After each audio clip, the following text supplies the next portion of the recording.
گوہ کی گواہی۔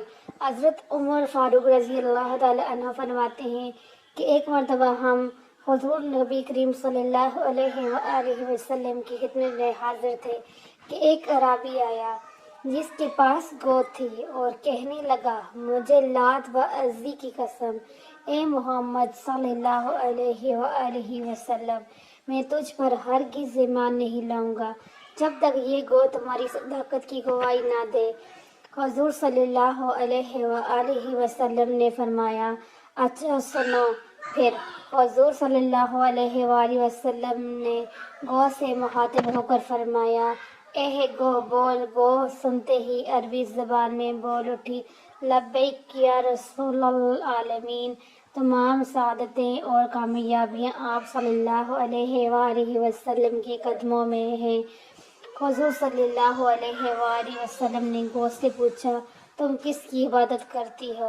گوہ فوراً جواب دیا، اس کی عبادت کرتی ہوں جس نے عرش آسمان میں ہے اور زمین میں جس کی حکومت ہے اور سمندروں میں جس کا راستہ ہے اور جنت میں جس کی رحمت ہے اور دوزخ میں جس کا عذاب ہے۔ حضور صلی اللہ علیہ وآلہ وسلم نے فرمایا، میں کون ہوں؟ وہ بولی، آپ رب العالمین کے رسول ہیں اور خاتم النبی ہیں۔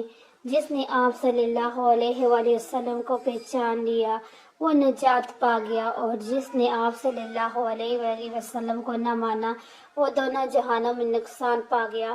اس اعرابی نے جب گوہ کی گواہی سنی تو وہ فوراً نبی اکرم صلی اللہ علیہ وآلہ وسلم پر ایمان لے آیا۔ حضور نبی کریم صلی اللہ علیہ وآلہ وسلم کی صداقت و عظمت کا اقرار اور آپ صلی اللہ علیہ وآلہ وسلم کے خاتم النبیین ہونے کا علم جانوروں کو بھی ہے۔ پھر جو شخص حضور صلی اللہ علیہ وآلہ وسلم کی عظمت اور ختم النبوت میں شک کرے، اس سے بڑھ کر بد نصیب کون ہوگا؟